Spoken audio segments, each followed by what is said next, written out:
जो प्रोजेक्ट है उसको ज्यादा डिले नहीं करना है।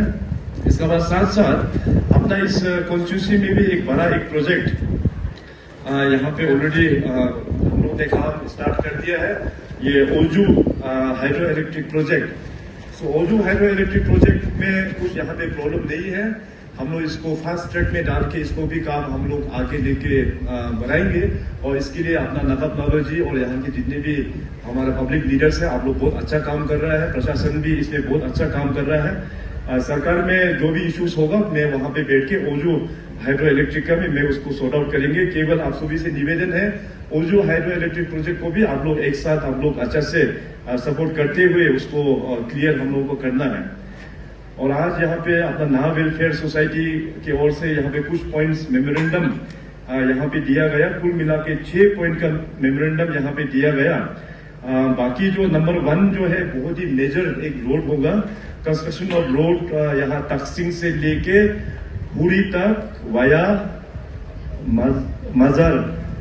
मजर एरिया से छूटे हुए हुरी तक तकसिंग का एक रोड डिमांड किया हुआ है। मैं जो वहाँ कुरुमपुर में डिस्ट्रिक्ट में था तो वहाँ का लोग भी इस रोड के बारे में हमको भी जिक्र किया। तो ये बड़ा रोड है, इसमें थोड़ा बहुत टाइम हम लोगों को लगेंगे, मगर इसमें हम लोग भारत सरकार का साथ में बैठ के फिर उनको कन्विंस करना होगा, तो वो मैं अपने हिसाब से मैं उसको टेकअप करूंगा भारत सरकार के साथ में। बाकी जो extension of tourist circuit taxing के बारे में मैंने ऑलरेडी बता दिया, मैं दिल्ली में इसको टेकअप करके मिनिस्ट्री ऑफ होम अफेयर से इसको हम क्लियर करेंगे। और साथ ही साथ जो छेरी जो पिलग्रिमेज जो रोंगकोर के बारे में मैंने आप लोगों को बताया कि इसको भी मैं भारत सरकार और आर्मी का साथ में बात करके इसको हम लोग एक कंक्लूजन में हम लोग लेके आएंगे। और दूसरा जो हो गया कि यहाँ पे म्यूल चेक के बारे में लिखा है। और 5वां में जो यहाँ पे तकसिंग के वाटर प्रॉब्लम जो एमएलए साहब ने भी जो जिक्र किया उसका बारे में लिखा हुआ है। और कोदोका के बारे में भी पानी का प्रॉब्लम को यहाँ पे लिखा हुआ है। तो इन सारा विषय को लेते हुए आप लोगों को एक अलग सा प्रोजेक्ट यहाँ तकसिंग और कोदोका के लिए मैं सरकार की ओर से आप लोगों को सैंक्शन करके आप लोगों को डेडिकेट करेंगे। अभी देखिए अरुणाचल प्रदेश हम लोगों का लास्ट 1 डिकेड पिछले 10 साल में अगर हम लोग कंपेयर किया जाए तो 10 साल में हम लोग का काफी हम लोग ने अचीवमेंट किया हुआ है। आज हमारा युवाओं लोग देखिए नेशनल लेवल इंटरनेशनल लेवल में वो लोग अपना अरुणाचल प्रदेश और पूरे देश का नाम कमा रहा है। स्पोर्ट्स के क्षेत्र में देखिए, हर एक सेक्टर में देखिए हम लोग का युवा जो है बहुत अच्छा काम कर रहा है। और एंटरप्रेन्योर्स में भी आप लोग देख सकते हैं कि हमारा युवाओं लोग आजकल नौकरी मांगने के लिए यहाँ वहाँ नहीं घूमता है। नौकरी मांगने का जगह आजकल वो लोग नौकरी देने लायक वो लोग अपने खुद अपने कदमों में सरकार का जो अलग अलग पॉलिसीज है बेनिफिट है उसको लेते हुए अपना एंटरप्रेन्योरशिप स्टार्टअप को आगे बढ़ाते हुए बिजनेस की दुनिया में आके अभी वो लोग नौकरी उल्टा दे रहा है। सो इस प्रकार का इनिशिएटिव सरकार ने लिया हुआ है। आज यहाँ पे सेवा आपके द्वार कैंप हमारे डिप्टी कमिश्नर और यहाँ के एमएलए साहब का इनिशिएटिव से यहाँ पे हम लोग ने लॉन्च किया तकसिंग में। और सेवा आपके द्वार कैंप से पहले हमने सरकार आपके द्वार कैंप शुरुआत किया था 2017 में। तब से लेके अभी तक 15 लाख लोगों को इसका डायरेक्ट बेनिफिट पहुंचा हुआ है। केंद्र सरकार के जितने भी जो फ्लैगशिप प्रोग्राम्स को चलते हुए, राज्य सरकार का फ्लैगशिप प्रोग्राम्स को चलते हुए, इसके अलावा जो बेसिक जो अपना गवर्नमेंट ऑफिस से जो फैसिलिटीज जो सर्टिफिकेट्स वगैरह चाहिए, तो ये काफी एक सुविधा एक कैंप है। पहले एक वक्त हुआ करता था कि सरकार बहुत दूर में बैठता था और पब्लिक बहुत दूर में। पब्लिक को पता नहीं होता है कि सरकार का पॉलिसीज क्या है, केंद्र सरकार का क्या पॉलिसी है, अपना राज्य सरकार का क्या पॉलिसी है। पब्लिक जो है काफी इनोसेंट है और बीच में मिलाने वाला भी नहीं था। तो मैंने सोचा कि सरकार आपके द्वार, सेवा आपके द्वार, अभी तो कैबिनेट भी आपके द्वार हो गया। सो आने वाला दिनों में जो यहाँ पे मैंने गेस्ट हाउस वगैरह सैंक्शन करके दिया हुआ है पहले, ये सब बन जाने का बाद तो कैबिनेट आपके द्वार भी मैं तकसिंग में आने वाला दिनों में करूंगा। यहाँ पे जैसे हमने बॉर्डर एरिया अंजोह में किया, अरिंदी में किया, बॉर्डर एरिया है। और जो निशी एरिया में जो न्यापिन एरिया काफी दूर एरिया में किया है, उस प्रकार से आने वाला दिनों में जब यहाँ इंफ्रास्ट्रक्चर थोड़ा सा और भी ठीक होने के बाद पूरे राज्य का कैबिनेट और पूरे राज्य का चीफ सेक्रेटरी से लेके कमिश्नर सेक्रेटरीज को लेके मैं यहाँ तकसिंग में भी कैबिनेट आपके द्वार करेंगे। सो इससे क्या होता है कि अपना ग्रास रूट में क्या प्रॉब्लम है, तकसिंग में क्या प्रॉब्लम है, अपर सुबनसिरी डिस्ट्रिक्ट में क्या प्रॉब्लम है, लोगों का क्या एक्सपेक्टेशंस है, वो हमारे सरकार को पता चलता है, हमारे खास करके ऑफिसर्स को भी पता चलता है। तो जाके पॉलिसी जो हम लोग बनाते हैं उसमें ये सब प्रॉब्लम्स को हम लोग एड्रेस करते हैं। तो इसलिए अभी वो जमाना चला गया जो सरकार जो है बंद कमरा में बैठ के काम करता था। आज सरकार पूरे कोना कोना घूम घूम के आप लोगों से इस प्रकार से मेमोरेंडम लेते हुए आप लोगों का प्रॉब्लम क्या है सुनते हुए उस प्रॉब्लम को हम लोग सोल्यूशन देते हैं। ये है हमारा भारतीय जनता पार्टी का काम करने का फॉर्मूला, ये है हमारा माननीय प्रधानमंत्री जी का काम करने का फॉर्मूला, और ये है अपना टीम अरुणाचल का पॉलिसी। इस प्रकार से हम लोग अरुणाचल प्रदेश को ट्रांसफॉर्म करते आए हुए हैं। आने वाला दिनों में भी इसी फॉर्मूला को लेते हुए हम लोग इस अरुणाचल प्रदेश को हम लोग ट्रांसफॉर्म करेंगे। और आज यहाँ पे क्योंकि आप लोग दूर दराज से आए हुए हैं और नकब नालो जी इनिशियली जो डिस्कस हुआ तो जो कल्चरल प्रोग्राम वगैरह कल रखने का बात था, मगर आप लोग कहीं तादाद में यहाँ पे आए हुए हैं तो मैंने रिक्वेस्ट किया कि जो भी कल्चरल प्रोग्राम है आज आप लोगों को यहाँ पे दिखाया जाए, क्योंकि कल जिसको बैठना है आप लोग बैठ भी सकते हैं या कल जिसको जाना है ताकि आप लोग जा भी सके। और साथ साथ जो मेन जो मैटर है अपना सीनिक डिस्ट्रिक्ट जो आप लोगों का जो प्रपोजल है उसके लिए नकब नालो जी को पूरा पता है इसका कहानी, और हमारा चारों जो विधायक है अपना दुकुम साहब यहाँ पे पहुंच नहीं पाया, उनको एक फॉरेन टूर में हम लोग ने भेजा हुआ है। तो इन चारों विधायकों को इसका बारे में पूरा अप टू डेट है। अगर बोला जाए तो आप सबको पता होगा 2019 इलेक्शन के बाद में मैंने नकब जी को अपना मंत्रिमंडल में शामिल किया 2019 से लेकर 2024 में आप लोग ने इतना अच्छा मेजोरिटी जो 2019 में जो फर्स्ट टाइम वो जीत के आया उससे भी डबल ट्रिपल मार्जिन से आप लोग ने नकब नालो जी को जिता के भेजा। उसके लिए भी मैं नाचो कॉन्स्टिट्यूंसी के वासियों आप सभी को बहुत बहुत हृदय से मैं धन्यवाद प्रकट करता हूँ।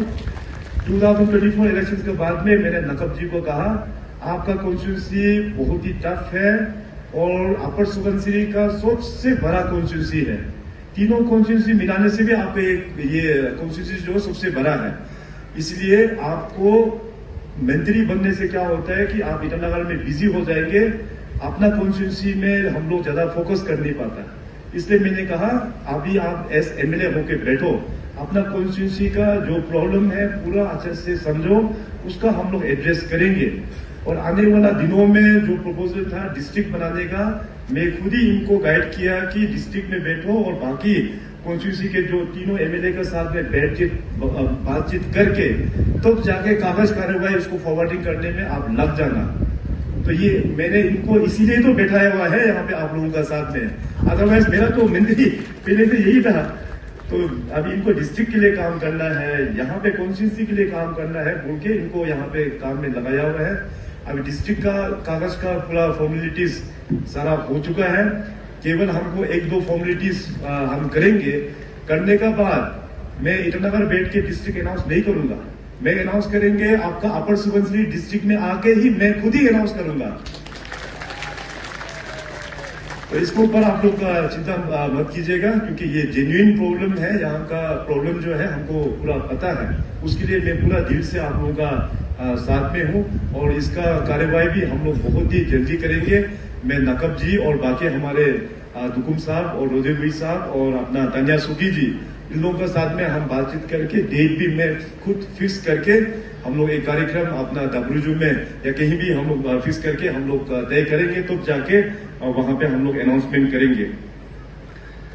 सो अभी ज्यादा टाइम नहीं लेते हुए आप सभी को मैं धन्यवाद प्रकट करेंगे, और खास करके जो पंचायत लीडर्स इस बार जो चुन के आए हुए हैं, हमारे इस बार अपर सुबनसिरी के जेपीसी मैडम ज्योति सिकोम जी और यहाँ पे जेपीएम्स जितने भी है, ग्राम चेयरपर्सन, ग्राम पंचायत मेंबर्स, आप सभी का इस बार ईटानगर में हम लोग ने ट्रेनिंग ऑर्गेनाइज किया।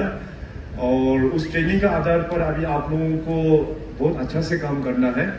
अभी पुराना जिस हिसाब से पंचायत का जो काम हो रहा है उसको भूल के एक नया तरीका से आप लोगों को काम करना चाहिए। पंचायत में डेमोक्रेसी में सबसे इफेक्टिव बॉडी लोकल बॉडी होता है अपना पंचायत। सो आप लोगों का प्लानिंग, आप लोगों का जो पॉलिसी अच्छा होने से तो जाके हम लोग डेवलपमेंट हम लोग कर पाएंगे।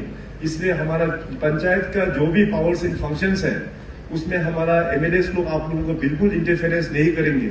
पंचायत का अपना कुछ पावर होता है, वो पावर जो आप लोग ही एग्जीक्यूट करना है। अभी देखिए कुछ भी आप लोग प्रोग्राम बनाते हैं, ग्राम पंचायत मेंबर और जीपीसी ग्राम पंचायत चेयरपर्सन, आप लोग हमेशा पंचायत मीटिंग बुलाइए। अपने अपने गांव में जितने भी जो हाउस होल्ड है वो मीटिंग बुला के ट्रांसपेरेंसी वे में डिस्कस करना है। सरकार की ओर से इतना फंड है, इस फंड में हम लोगों को क्या क्या प्रोग्राम करना चाहिए। और इस बार श्रीमान Narendra Modi ji honourable prime minister के द्वारा पंचायत को लेके बहुत अच्छा स्कीम हम लोगों को दिया हुआ है। पुराना जो एनजी नरेगा उसको रिप्लेस करते हुए अभी विकसित भारत जी राम जी का स्कीम जो है दिया हुआ है। उसमें 125 मैन डेज वो पूरा ग्रांटेड है, एकदम उसमें उसका हक है। ये अगर कोई गांव वाला बोले कि हमको रोजगार नहीं है, हमको रोजगार चाहिए, तो वहां के जेडपीएम हो या चाहे अपना ग्राम मेंबर हो या जीपीसी हो, आप लोगों को उस व्यक्ति को अनएम्प्लॉयड जो यूथ हो या अनएम्प्लॉयड विलेजर्स हो, अनएम्प्लॉयड किसान हो, उसको आप लोग with in a certain time frame तक रोजगार देना ही पड़ेगा। अगर नहीं देगा तो फिर उसको कंपेंसेट करना पड़ेगा। सो इस प्रकार का मॉडल श्रीमान नरेंद्र मोदी साहब ने बनाया हुआ है। और ये जो कार्यक्रम है इसमें बहुत ही फोकस वे में बनाया है। आज देखिए तकसिंग में वाटर सिक्योरिटी का पानी का प्रॉब्लम बताया, कोरोका में पानी का प्रॉब्लम बताया, तो पंचायत को सबसे पहले वाटर सिक्योरिटी, आपके गांव में पानी ठीक ठाक है कि नहीं, उसको ऊपर में आप लोगों को अध्ययन करना है। ये पूरा उस पॉलिसी में लिखा हुआ है।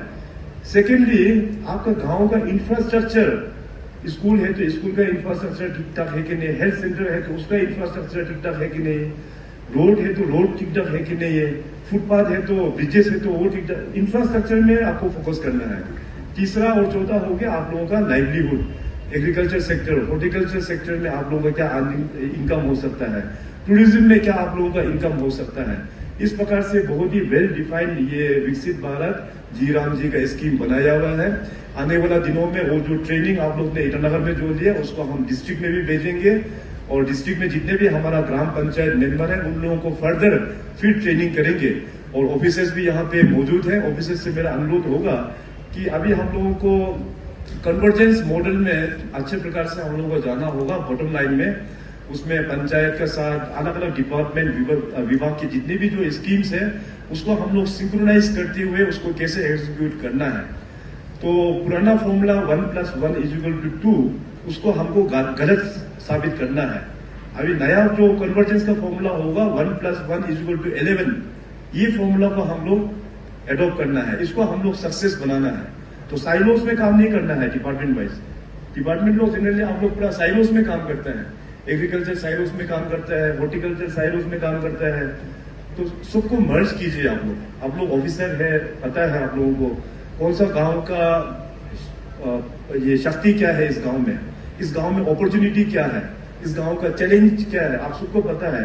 तो अलग अलग स्कीम्स को मिलके हमारा ग्राम पंचायत लोगों को आप लोग गाइड कीजिए, एमएलए साहब से डिस्कस करके आप लोग एडवाइस लेके डिस्कस करके, तो इस प्रकार से हम लोगों को एक बड़ा प्रोग्राम हम लोगों को करना होगा। अभी देखिए रिसेंटली में कैबिनेट आपके द्वार में आनिंदी होके आया, पंचायत के द्वारा आनिंदी में बहुत अच्छा काम हुआ।